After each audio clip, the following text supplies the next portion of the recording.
السلام عليكم. وعليكم السلام كيفك داير؟ الحمد لله. من اي ولايه؟ سيدي بالعباس. الله يبارك. راك شايف لي فيديو تاعي ولا جامي؟ جامي.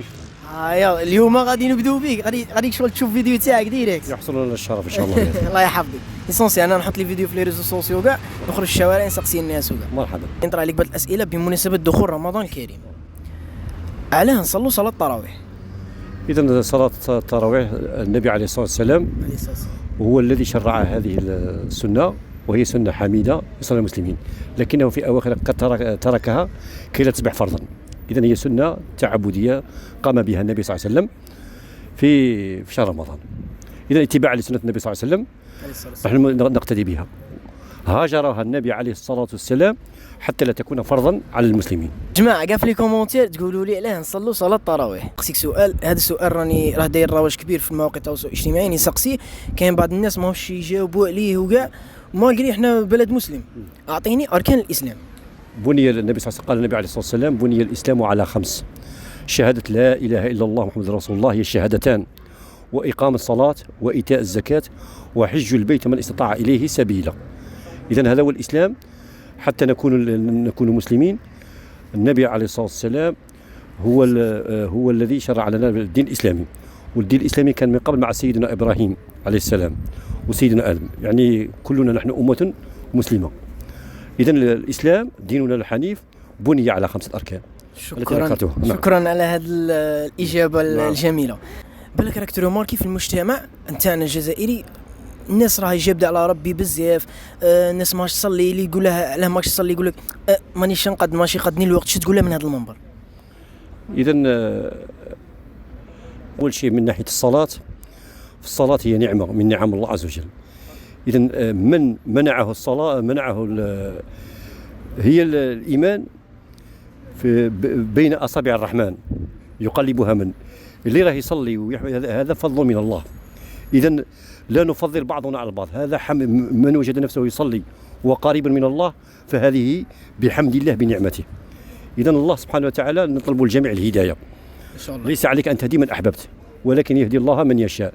من وجد نفسه يصلي وفي على الطاعه والاسلام فليحمد الله، ونتمنى الهدايه للجميع ان شاء الله. ان شاء الله. اش يقول لك باللي تارك الصلاه يعني راه مشرك؟ هي العهد، النبي صلى الله عليه وسلم يقول: العهد الذي بيننا وبين المشركين او الكفار هو الصلاه، من اقامها اقام الدين كله، ومن تركها ترك الدين كله. اذا ما نقولش مسلم، ما نقولوش كافر، وما نقولوش كذا، نقول مسلم عاصي. صح. اسكو هاد الصغار اللي ماهوش يصلوا اسكو بروبليم في والديهم ولا في المجتمع؟ هي التربيه من البيت. النبي صلى الله عليه وسلم يقول لك: اضربوهم عن 6 وقطع فيها. كي لما يبلغ التكليف، هي الاسره او البيت او الاسره هي الخليه الاساسيه في بناء المجتمع. اذا تربى عليها في الدار، ولو راى والديه يصلون ويؤدون الصلاه، تكملها محيط المدرسه، فضاء المدرسه كذلك، المعلم والتربيه والمنهاج والدراسات كل شيء تعلمنا صلوا.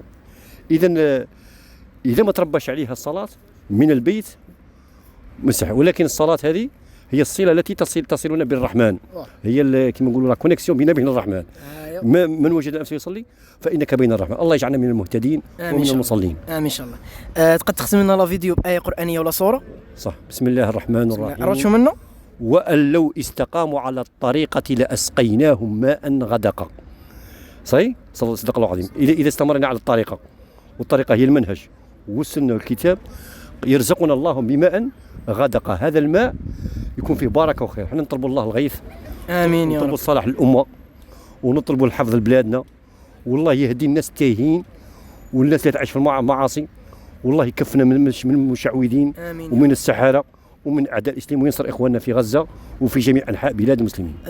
سمعتك قلت صدق الله العظيم. نقطة هذه فريمون يعني حساسة. كاين اللي يقول لك صدق الله العظيم بدعة. هي في القرآن، هي آية من آيات قل صدق الله العظيم، موجودة في الكتاب.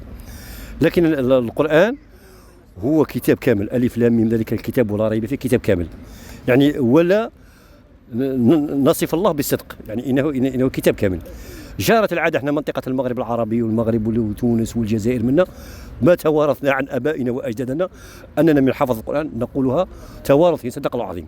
تمشي للمشرق وبلاد الخليج والسعودية ومنا يشوفوها بدعة. اذا هنا يعني ما اتفقوش عليها هذه. ما اتفقوش.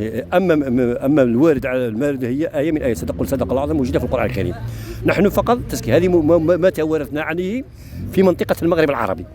اذا هذا من تراثنا وليس من ديننا. اما الدين فتركها. اش تقول للمتابعين والمشاهدين لهم يشوفوا فينا؟ اش تقول لهم؟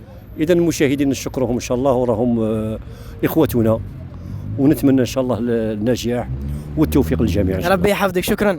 شكرا تصوم بالصحه باذن الرحمن. يحفظك. باذن الرحمن.